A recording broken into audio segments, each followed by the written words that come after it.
Hey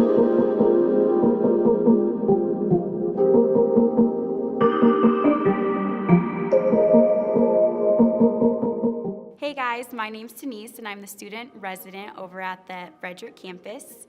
For the past couple of weeks, we've been going through this series on identity and we've been talking about being chosen, being adopted, and this week we're gonna dive back in and talk about being redeemed. In Ephesians 1 verse 7 is where we're picking up, and it says, "In him we have redemption through his blood, the forgiveness of our trespasses according to the riches of his grace which he lavished upon us." So let's all just get on the same page with that word redemption. I think it's super churchy and easy to not understand. And so it's defined as the action of saving or being saved from sin, error, or evil. Just one more time, it's the action of being saved from sin, error, or evil. I don't know about you guys, but I have a lot that I need Jesus to save me from. We expect redemption to be this big, huge thing. And I think a lot of the times, like more often than not, it's in the little things in life. Like it's things that get overlooked and pushed under the rug and that we don't give the full value to. When I was 18, my dad died from leukemia, which is blood cancer, and I replay this day in my head, honestly, more than I'd like to admit. And I came walking down the stairs that day, and my grandma told me that his heart was so faint that it couldn't be picked up on a monitor, and so my mom told me that I should probably go and say goodbye, and that was okay for him to move on. And so I went to the bed laying in our living room, and I grabbed my dad's hand, and I was like, "Dad, thank you so much for everything you've done, and I know you are in so much pain right now and you're so uncomfortable, but I'm still so proud of you, and I'm so honored that I've gotten to call you my dad. But it's gonna be okay, and you can go now, and we're gonna be all right. You've raised us all to be okay, even though there wasn't a bone in my body that believed that was true." And so then I had to go wake up my sisters, and I told them to come and tell my dad the same types of things or just whatever they wanted to say. And then I walked into the room a little later, and I grabbed his hand just a few moments, literally seconds before he took his last breath. And then more guys came over and took his body away, and my mom came home from work, and slowly all her friends started coming over and seeing what we needed and if there was anything they could do. And I remember sobbing with my sisters for so much of that day. And at the end of the day, I went to this lake by my house just to get a second by myself, and I had some tough conversations with God. I was doubtful of his redemption. I remember specifically coming to this question of, who am I now? There's never been a Denise New that exists without Mark New. I've never been without my dad, and so who am I supposed to be? I felt completely hopeless, and I think some of you have been there too, just waiting for God's redemption, and you're doubtful of it coming, because life hurts all of us sometimes.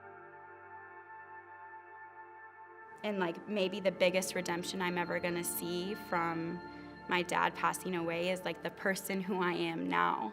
There are so many times where I just thought I would cease to exist, just literally disintegrate into a million pieces. And I can sit here now talking to all of you guys, and I look back on my life and I'm I can see Jesus through it all. And it's why is that not redemption enough? Why is that not big enough for me? But there's one redemption that we can't overlook, and it's our salvation. And this is the one thing that we can constantly be anticipating and be hopeful of, and know that one day we're gonna be in heaven in the presence of God, and everything will be made right. Romans 8:18 says, "For I consider that the sufferings of this present time are not worth comparing to the glory that will be revealed to us." I think the harder life is, the more glorious heaven will be. I think we get started out at this like level intended for glory or whatever in our lives, and then we go through things like hard things that bring us down from that, like kids aren't nice to us at school, or we start getting bullied and we fail a class, and then we have a sports injury, and maybe we're just like afraid all the time and struggling so hard with depression and anxiety. Or maybe you've even lost a loved one too, and like these things bring us so far away from the glory of God. But we can be like hopeful of heaven, that we're gonna shoot up and it's just gonna be like this most glorious time. Like that's something I am so excited for. It's something we all should be excited for, because I think like the hope and the redemption of that, it makes these things hurt a lot less, because they cannot compare to what we're going to be experiencing. No matter what we're going through, like we're already redeemed. Like the battle has already been won, because God desires us so much that he ransomed us and paid the ultimate price for us on the cross.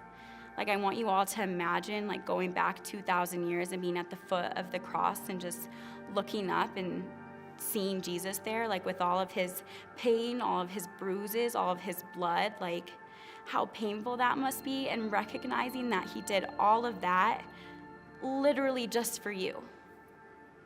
God was on the cross and took all of our sin, all of our error, and all of our evil, so that way we don't have to identify with that anymore. We don't have to be defined by that anymore.